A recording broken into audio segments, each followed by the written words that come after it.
समाधान, वैसे जो समाधान है शिक्षा में, शिक्षा प्रणाली के केंद्र में विद्यार्थियों को रखना, एक शिक्षक कैसे पढ़ाता है के स्थान पर यह ध्यान देना कि एक बच्चा कैसे सीखता है। कोशिश हमें ये करनी चाहिए कि बच्चे को हम कैसे सिखाएं।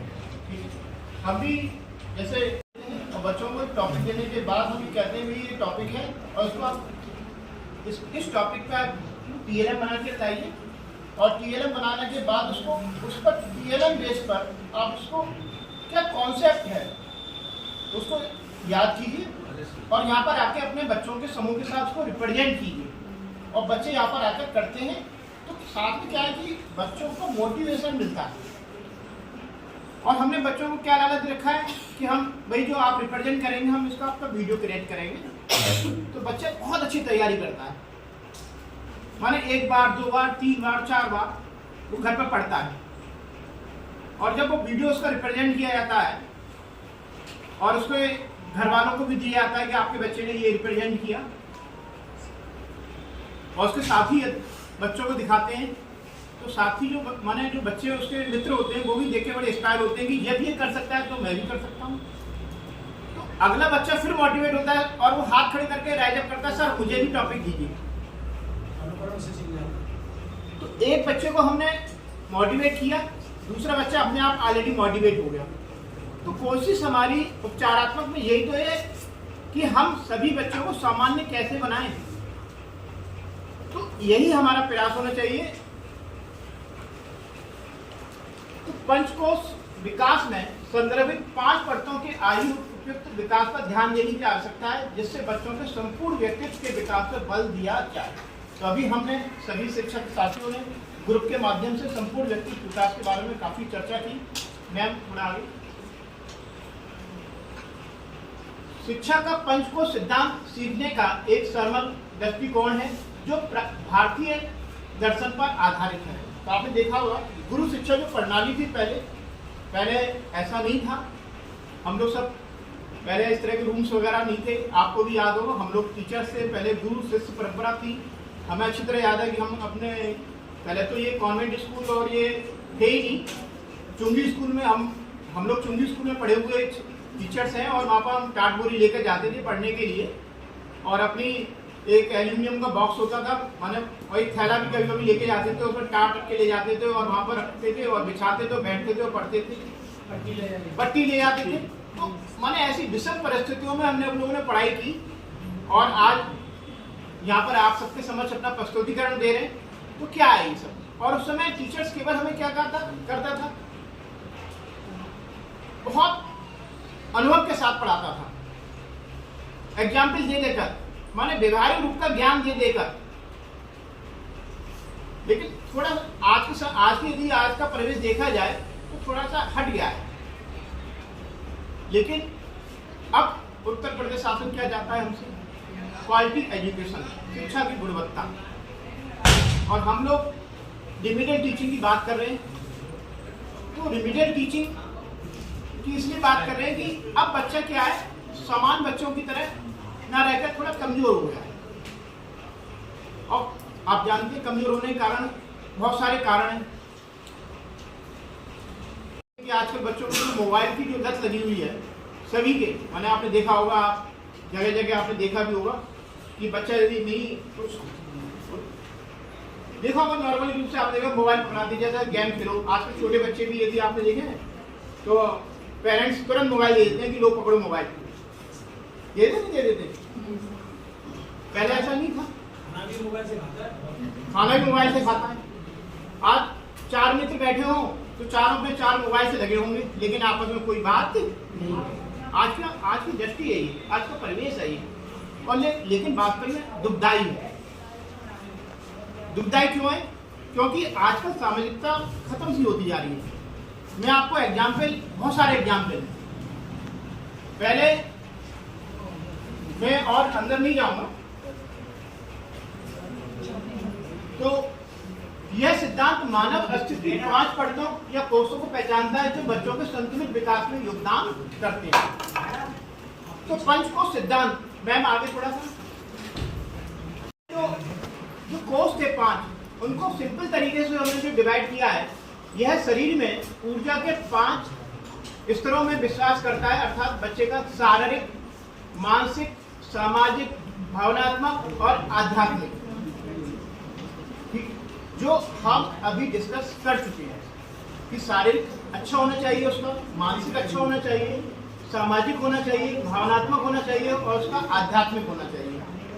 और जो पंचकोश मॉडल की बात जो अभी हम लोग कर चुके हैं, मैं थोड़ा आगे देखिए, ये मॉडल है कोर्स, हमें 4C पे फोकस करना है। अब इन्होंने, क्योंकि अब मैं एक्टिविटी इस पर कराऊं तो काफी समय हो जाएगा और अभी आपके जाने का टाइम भी हो रहा है, क्योंकि इस पर भी एक्टिविटी सर मैम ने कराई थी 4C पर।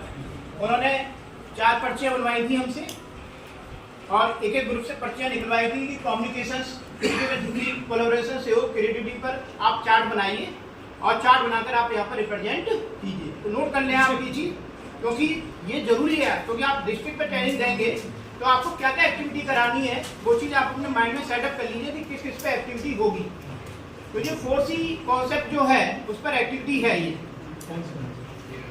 इन चारों, ठीक है। कम्युनिकेशन, संचार, माने आप संचार टॉपिक देंगे, संचार पे ग्रुप, एक ग्रुप होगा वो संचार के साधनों को एक्सप्लेन करेगा, आलोचना सोच पर, क्रिटिकल थिंकिंग पर और कोलैबोरेशन, सहयोग, क्रिएटिविटी, रचना पर। तो ये एक्टिविटी है ये आपका। तो एक्टिविटी उन्होंने करवाई थी हमसे और भाई जैसे अभी ग्रुप प्रेजेंटेशन हम लोगों ने करा, जैसे अभी करा था वैसे उन्होंने प्रेजेंटेशन करा था, ठीक। वास्तविक दुनिया से जोड़ने और अधिगम को प्रासंगिक बनाने का लक्ष्य रखना चाहिए। जैसे हम बात कर रहे हैं रिमीडियल टीचिंग की, तो कहने का अर्थ ये है कि रिमीडियल टीचिंग में सबसे पहले हमें यही देखना है कि हम बच्चे के जब क्लासरूम में जा रहे हैं तो हम सबसे पहले अपने आसपास के वातावरण को बताने का प्रयास करें। जैसे सपोज कीजिए कि हम विज्ञान का एक टॉपिक था स्टेट्स ऑफ मैटर, पदार्थ की अवस्थाएं, और पदार्थ की अवस्थाओं को हमें पढ़ाना है। तो पदार्थ की अवस्थाओं को पढ़ाने के लिए हम एक कहानी भी डेवलपमेंट कर सकते हैं, है कि नहीं? मतलब बच्चों को हम इंटरैक्टिव कैसे कर सकते हैं? तो इंटरैक्टिव करने के लिए हम बच्चों को कहानी बना के सुना सकते हैं कि एक जादुई राज था, एक उस जादुई राज में मैटर नाम का एक राजकुमार रहता था। उसने अपने जादुई राज में एक पुस्तकालय की रचना की और उस पुस्तकालय में 3 किताबें थी, ठोस, द्रव्य और गैस, ठीक है। उसका नाम इस तरह से उसने दिया। तो उसने ठोस, द्रव्य और गैस की किताबों का अध्ययन किया। उसने ठोस के बारे में पूरा जानने के लिए अपने ढिंढोरा पिटवाया। मतलब एक इस तरह की कहानी, स्टोरी। और आजकल आर्टिफिशियल इंटेलिजेंस का जमाना है, AI का जमाना है। आप एक टॉपिक डालेंगे, आप एक वर्ड मेटा AI जो व्हाट्सएप में आया हुआ है टेक्नोलॉजी में, यदि आप एक बार डालें उसमें लिखें कि राम एंड सीता मिल के एक स्टोरी, तो 4 तरह की स्टोरी बना के दे देगा। नहीं देगा? देता है ना। तो हमें बच्चों को कैसे आपस में इंटरैक्ट करना है, बच्चों को कितने आसानी से सिखाना है, कैसे इंटरैक्ट करके बच्चों के अंदर माने उसकी थिंकिंग को डेवलपमेंट करना है, हमें ऐसा प्रयास करना है और ऐसा हमारा उद्देश्य है और ऐसा हमें करना भी चाहिए। कार्यक्रम को 21वीं सदी के शिक्षार्थियों की जरूरत को ध्यान में रखते हुए फिर से डिजाइन किया जाना चाहिए, ऐसा उन्होंने कॉन्सेप्ट था। क्योंकि एजुकेशन की जो शिक्षाविद थी डॉक्टर गुंजन रोतेला, जो SCRT की मेंबर थी, तो उनके द्वारा ये प्रिपेयर्ड पीटी है, हम लोगों को खाली प्रेजेंट कर रहे हैं, ठीक है। शिक्षण के प्रति नए दृष्टिकोण को प्रतिबिंब करने के लिए हमें अधिक लचीले शिक्षण वातावरण की आवश्यकता है। तो अभी बात कर भी रहे थे हम लचीले वातावरण के लिए। यदि स्कूलों को भविष्य में प्रासंगिक होना है तो उसे 21वीं सदी की शिक्षण तकनीकों और अनुवादक शिक्षा को अपनाना होगा। तो शिक्षण तकनीकों और अनुवादक शिक्षा को अपनाना होगा। तकनीकी का प्रयोग मैं आपको बता दूं, जैसे अभी हमारे चौधरी साहब ने एग्जाम्पल दिया, हमने अपने बच्चों को खान एकेडमी, जो कि लास्ट ईयर गणित के लिए चला था, इस बार साइंस के लिए भी है, और खान एकेडमी का एक सेशन चलेगा आपका, आपको विश्वास नहीं होगा कि खान एकेडमी के माध्यम से हम अपने नौरंगी लाल में एक इंग्लिश मीडियम सेशन चलाते हैं 10 ई, और हमारे पास 50 बच्चे थे उसमें, और बहुत ये भी नहीं कहेंगे कि बहुत अच्छे बच्चे थे, लेकिन एवरेज स्टूडेंट थे। और हमने खान एकेडमी में उनको वर्क दिया और हमने केवल यही कहा कि भाई आपको खान एकेडमी जो वीडियोस दिए हैं या जो नोट्स हैं, जो मैटर है, उनको आप पर्टिकुलर देखते रहिए और उनको पढ़ते रहिए, रिवाइज करते रहिए। 3 बच्चों का हमारा एएमयू सिलेक्शन हुआ पढ़ते पढ़ते 11वीं क्लास में। उन्होंने कोई कहीं से कोचिंग नहीं ली, जबकि आप देख रहे हैं कि एएमयू में 11वीं में एडिशन के लिए कितनी सारी कोचिंग्स खुली हुई है। और एक बच्चा और भी है, कल आकर मुझे बताता है, मुझे नाम मैं भूल गया, सार्थक नाम है, पता नहीं क्या नाम है, कि सर एएमयू क्विज होती है बायोलॉजी की और उसमें मैंने 11,000 रुपये का पुरस्कार जीता। तो बच्चे ने सीखा कैसे? अपने अनुभवों के आधार पर सीखा। माने खान एकेडमी का उसने निरंतर प्रयोग किया, निपुण क्यूज का उसने लगातार प्रयोग किया। हमें बच्चों को थोड़ा मोटिवेट करना है खाली। देखिए, हमने यदि मोटिवेट बच्चों को कर लिया तो बच्चे स्वयं करके लेकर आएंगे। अब हम जो सोचे कि हम कुछ करें ही नहीं, बच्चों को कहें ही नहीं कुछ भी, तो बच्चा क्यों करेगा? बच्चों से हम कहते हैं भाई, मैं अनुभव जी की वो पाठक जी है, ये कासस के हैं, इनके वीडियो अपने मैं देखता रहता हूँ, विज्ञान के रिलेटेड जो अपने वीडियो बना के डालते हैं। तो केवल क्या होता है, बच्चों को कहना है कि भाई एक गिलास लेकर आना, एक फट्टा लेकर आना, एक सिक्का लेकर आना, हम इनर्शिया पर प्रयोग करके दिखाएंगे। मैं आपको विश्वास दिलाता हूं कि 10 बच्चे ले आते हैं, एक कांच का गिलास ले आएंगे, एक फट्टा लेंगे, एक सिक्का भी निकाले दे देंगे, सर आप प्रयोग करके दिखाइए। आप है नहीं, खाली कहना है मुझे, केवल मैं व्हाट्सएप पे ग्रुप पे खाली मैसेज भी डाल दूं कि बच्चों लेकर आना है, तो 10 बच्चे लेकर आ जाएंगे और मुझे केवल करना क्या है, खाली एक प्रयोग करना है खाली। और प्रयोग आप देखें, ऐसा कोई फिजिक्स का, केमिस्ट्री का, बायोलॉजी का, बॉटनी का, जूलॉजी का प्रयोग हर जगह अवेलेबल है, यूट्यूब में ढेर है कि नहीं?